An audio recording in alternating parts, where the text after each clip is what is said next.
morning. Morning. It's lovely to see all of you back here again. My name is Reverend Krista Taves. I'm the Minister of Congregational Life here at Elliott Chapel. It is my great pleasure to welcome all of you to our service this morning. Whether you're here in the great outdoors or watching from home, we are here together, united as one community, more together than apart. You will notice that our senior minister, Reverend Barbara, is not here, although she had planned to participate in the service.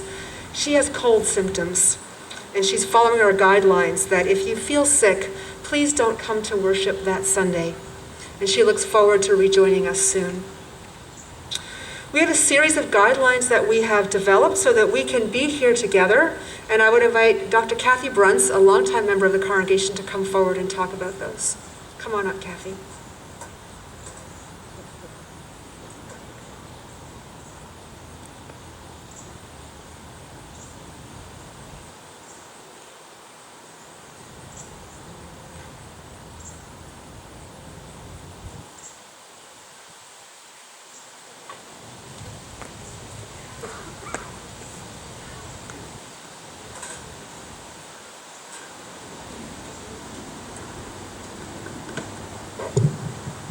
I'm a little bit shorter. Good morning. So nice to see so many of you here.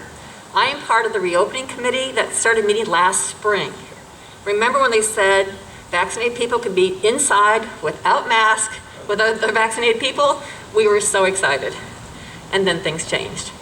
Our goal as a committee has been to make this experience extremely safe for everyone. Adults are required to be fully vaccinated.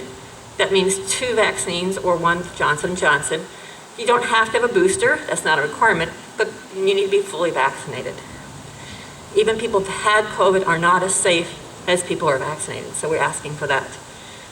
We have members of our congregation who can't be vaccinated, they're under 12 years of age. So we need to be extremely careful for them.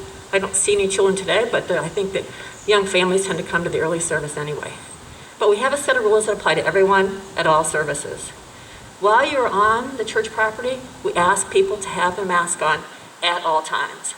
It may seem safe to take it off, we're outside, and I would say medically that may be true, but we have a policy to be extremely safe. We obviously have people who are immune compromised, and you don't know about the person next to you. Maybe they live with someone who's immune compromised. Maybe they live with someone who's very elderly, and vaccines don't work for them. So please keep on your mask throughout the service. If you need to go in the building, choose the building, keep your mask on.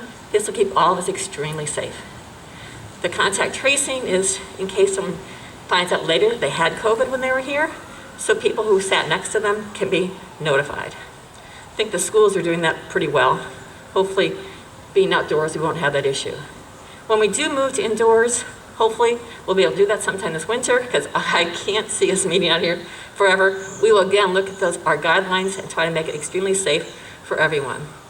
For those who wish to watch this from home, that's great, because that is very safe. You're not around anyone you don't know, and like Reverend Barbara has, we hope, just a cold. But what if it's a mild case of COVID? What if she had developed the symptoms the day after the service, and you were talking to her? So again, we're trying to be extremely safe, to care for one another, to do the right things, and I think it'll be successful. Thanks for being here. Oh, I forgot to mention, the committee includes Mary Nestoyko, Amy Carr, Stephen Bain, and Jennifer Stauber. Thanks to everyone for their hard work on this.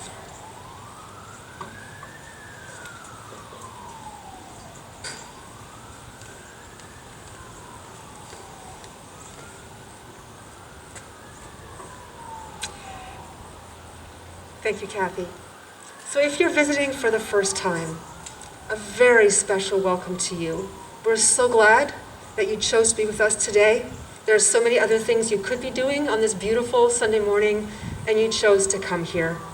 So we feel blessed by your presence.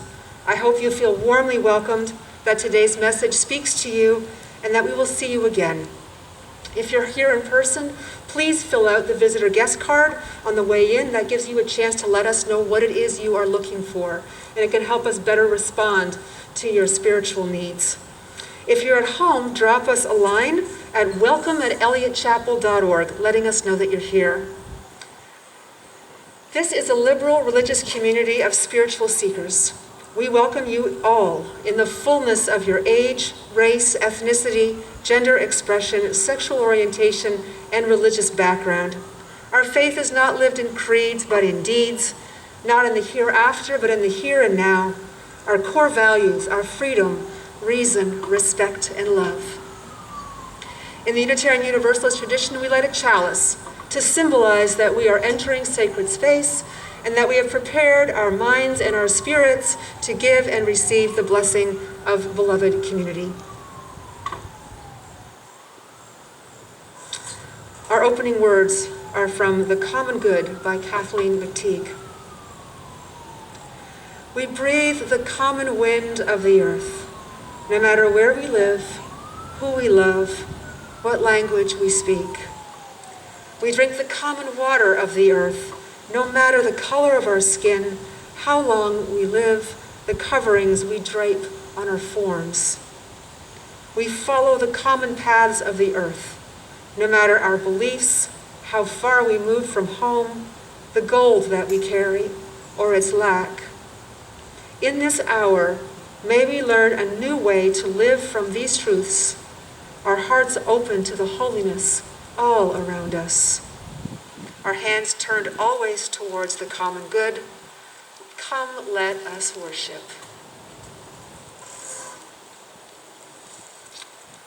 So our time for all ages, the story today is Bunnies Book Club. And since we don't call the kids forward, I'm going to read the story in as excited a way as I can so that you will all be able to imagine the pictures. So this story is called Bunnies Book Club by Annie Silvestro. Bunny loved books. Loved them, and he had loved them ever since he first heard the lady with the red glasses reading out aloud outside the library while he hid in the bushes. Every day he would come back and listen, and he would imagine himself climbing mountains, captaining a ship, ruling a kingdom. But then fall came, and the book readings moved inside the library, and he was pretty sure that animals were not allowed in libraries. But he was also extremely sure that he could not live without books. Every night, he would lay awake, unable to sleep, wishing he had books. He had to do something. So he got out his flashlight in his paws, and with hope in his heart, he jumped out of bed and hopped all the way to the library in the middle of the night. But when he got to the library, the doors were locked and the windows were locked, and he tried digging and climbing and yanking.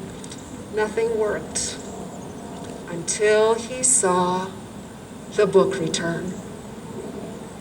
He leapt up, grabbed the book return open, flipped himself over, shoved himself right through that book return, and plop, he landed on the library floor.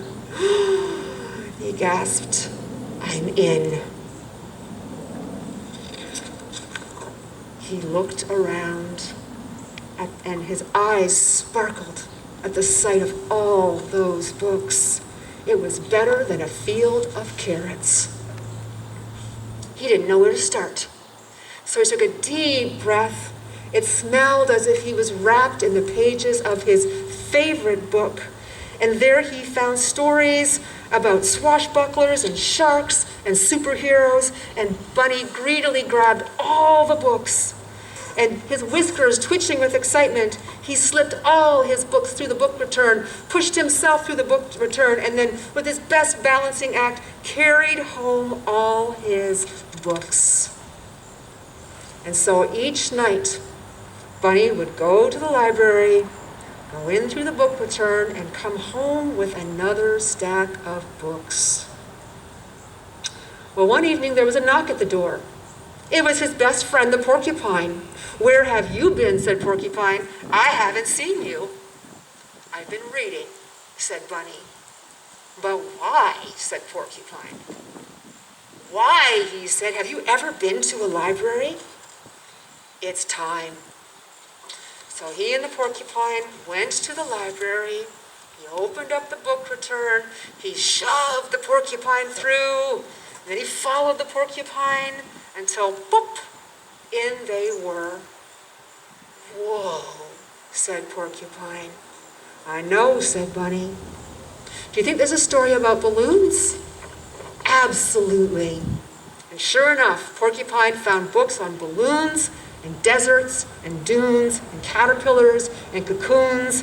And when Bunny handed him one about hedgehogs, oh, that was the best.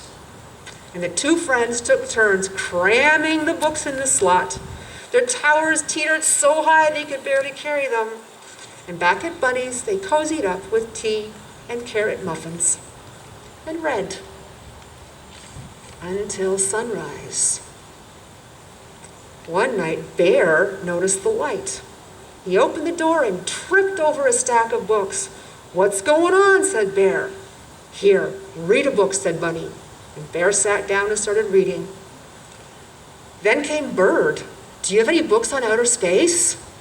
How about volcanoes? Asked Mole. I'd like a ghost story, said Mouse. I think it's time for a field trip, said Bunny. One by one, the animals stuffed themselves in the book return. The bear took a little bit longer, but sure enough, the bear made it in, and they were all looking for stories about circuses and outlaws and bandits and fairy tales. No one heard the key in the front door. No one heard the clack, clack, clacking of footsteps. No one heard the light flick on. Well, what do we have here? Said the librarian. The animals gasped. We are done for, said Porcupine. All libraries have rules, said the librarian. The librarian leaned down, and the first rule is every book lover must have a library card.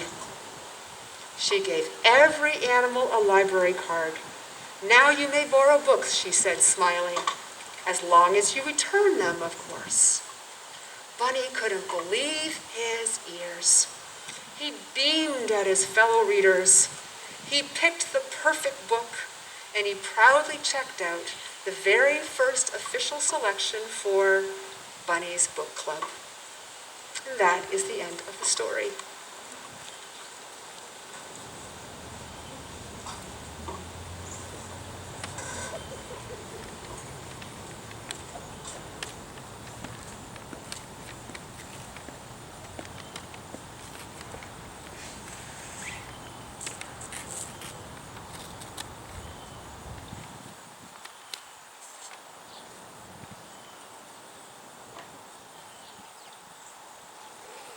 All right, we're going to review our signs for Spirit of Life. So we've got Spirit of Life, come unto me. Good. Then sing, fake choral conducting, sing, beautiful. In my heart, just draw a heart on your chest, heart, perfect. All the stirrings, like a strong emotion, yes, of compassion. Giving somebody a back rub. Blow in the wind. Rise in the sea. Move it from here to here. Move in the hand. Show off your hand. Giving life. You've got your two L's again. Go upwards. The shape of justice, tiny scales. Fabulous. Roots, you've got your hole and your tree roots. Roots, hold me. Close, far away one, move your back one closer to it, close. Wings, make the sign language letter W, put it on your shoulders and fly away without hitting the person next to you. Wings. Set me free, sign language F. Cross your arms and break the shackles. Free. Good. And then we're back to Spirit of Life. Come to me. Come to me. Beautiful. So as before, I will sign and sing. Please follow me the best you can with the signs.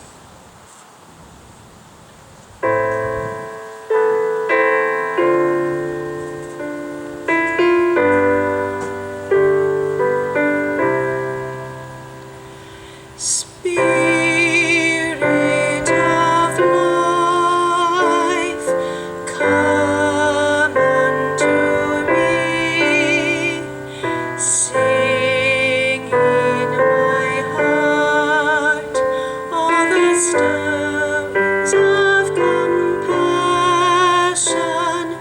Blow in the wind, rise in the sea, move in the hand, giving life the shape of justice. Roots hold me close, wings set me free. Spirit of life, come to me, come to me. Spirit of life, come unto me. Sing in my heart all the stirrings of compassion. Blow in the wind, rise in the sea, move in the hand, giving life the shape of justice. Roots hold me close, wings set me free. Spirit of life, come to me, come to me.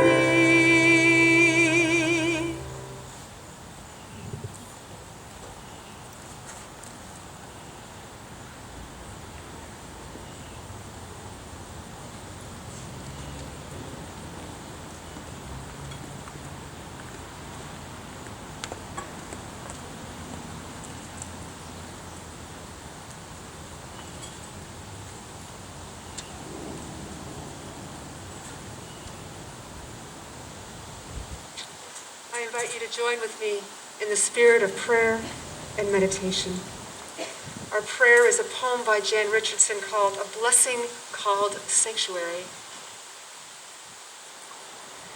You hardly knew how hungry you were to be gathered in, to receive the welcome that invited you to enter entirely. Nothing of you found foreign or strange, nothing of your life that you were asked to leave behind or to carry in silence or in shame. Tentative steps became settling in, leaning into the blessing that enfolded you, taking your place in the circle that stunned you with its unimagined grace.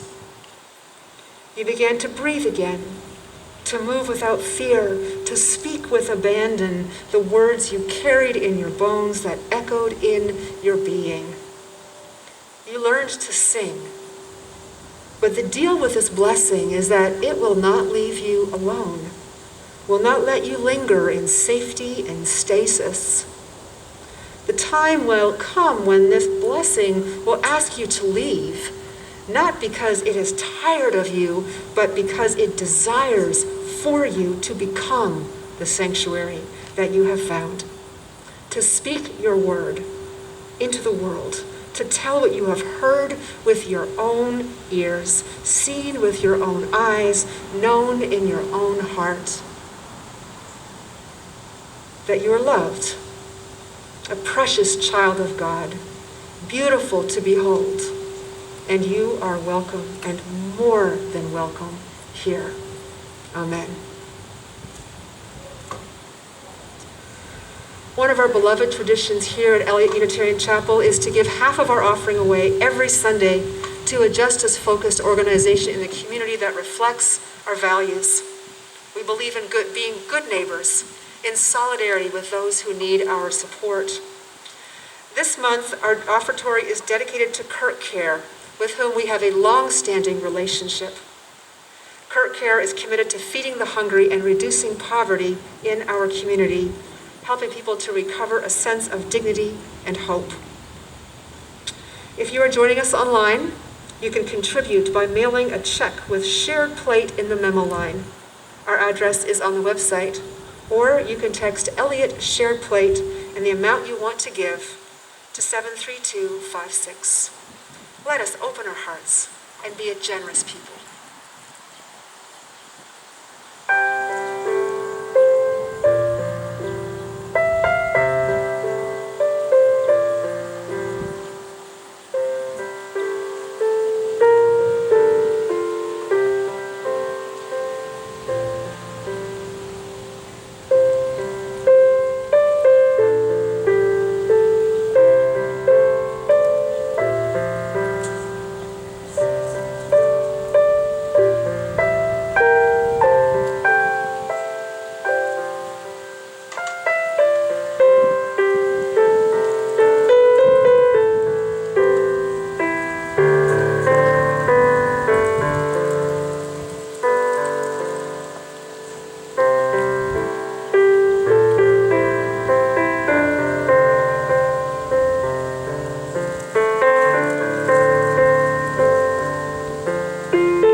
With gratitude for the abundance and generosity among us, let this offering be a blessing to our community.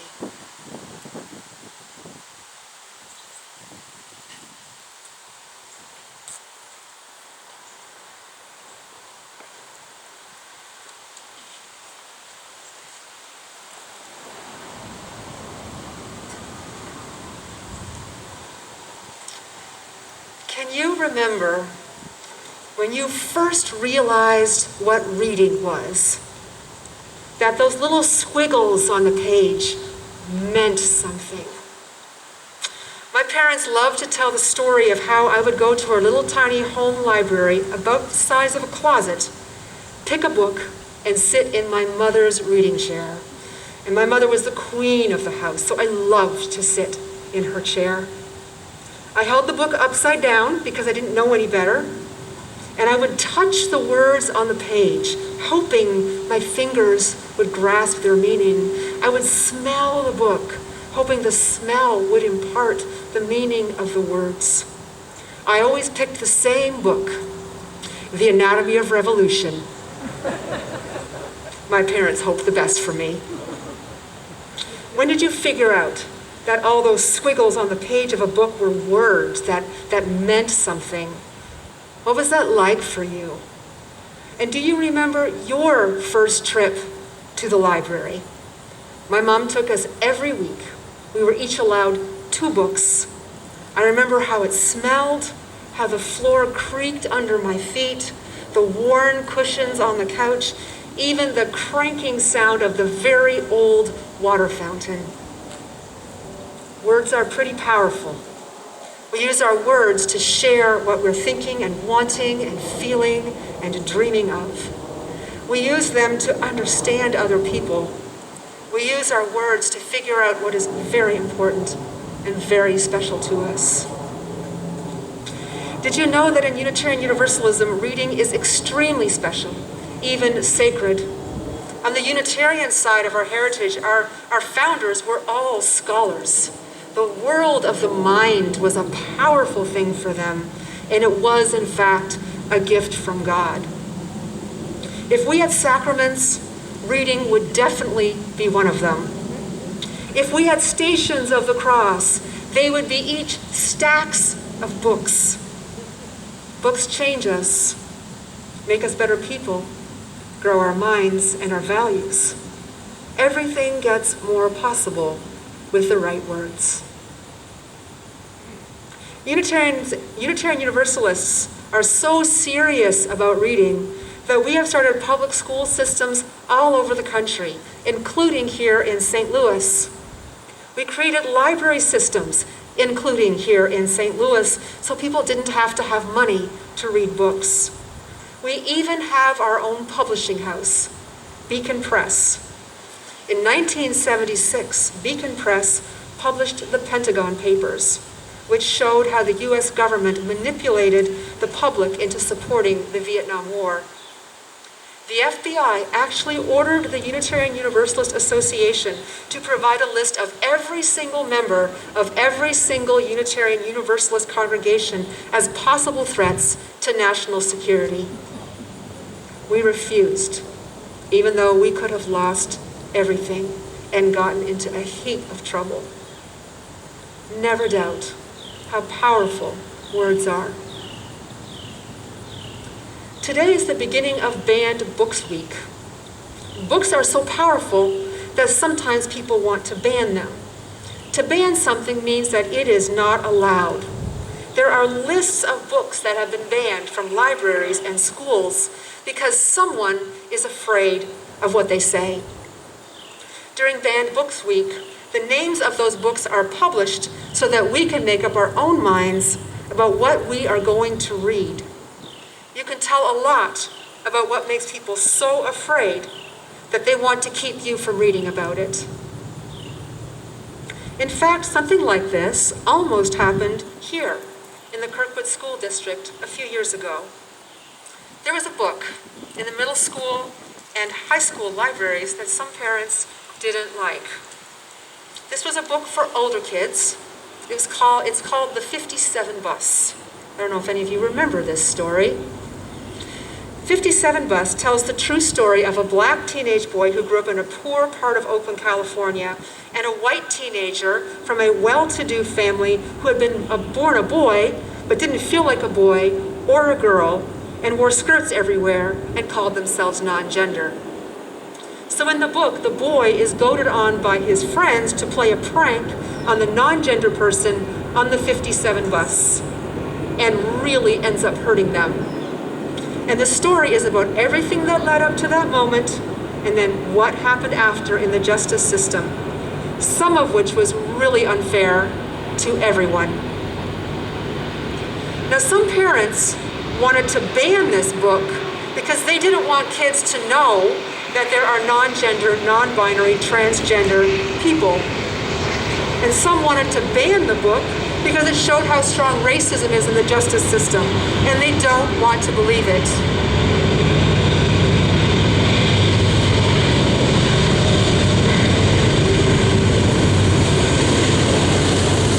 There we go. But there were other parents who protested. Other parents who said, don't ban the book. We want our children to know that there are transgender people in our community. We want our kids to understand racism and what it does to people. A transgender kid in Kirkwood High School told the school board that the book changed their life They had finally read about someone like them, and they didn't feel so alone or so weird anymore. So who thinks that the parents who wanted to ban the book won? Who thinks the parents who wanted to keep the book won? Well, the kids won because the Kirkwood School District decided not to ban the book. They said that children had the right to find the book in the library, and that if parents didn't want them to read it, that was their responsibility to explain why to their children. The school board was not going to hide that there is racism and that transgender people exist.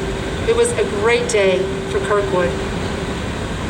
In fact, you could say that the school board's decision probably saved lives, because transgender kids need to be surrounded by people who believe in them, and the black kids need to know that their lives are believed. Books and the words in them really can save lives.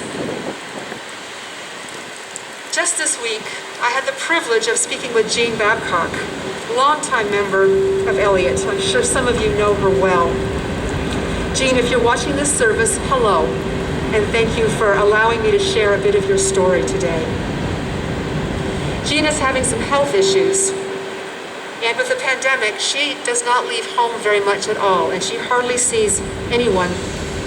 Her way of keeping the world big is to read and read and read. In fact, in our conversation this week, she went through all the books that she's reading right now and what they mean to her and how they make her feel so alive. Reading books could be saving her too, because her life stays rich and full despite so many limitations. In this pandemic, our worlds have all become smaller in so many ways. Many of us are looking for ways to make the world big again so that we can feel free. When we use our words, everything gets better. Everything gets bigger. We are more free. We are more known. We can know others and keep loving this world and everything in it more and more and more. So this week, I invite you to pick up a book, a real book, with glue and pages and a cover. And I want you to open that book and do this, even if you're super busy and don't have the time, and even if you don't know how to read yet. Open the book, smell the pages, touch the words on the page, soak them in, and let them make your life, our life, just a bit bigger. Amen and blessed be.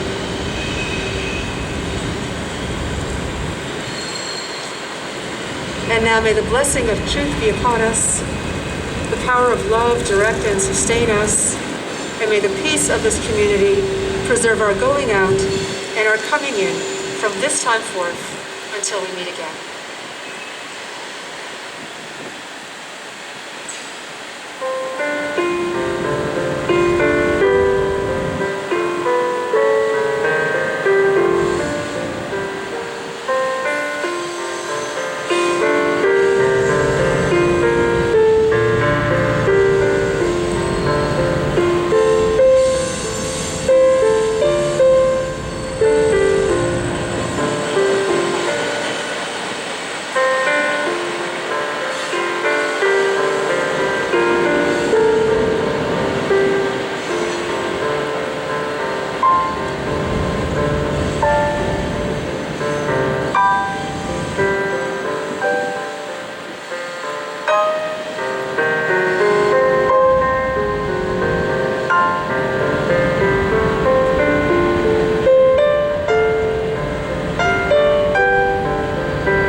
thank you so much for being here today.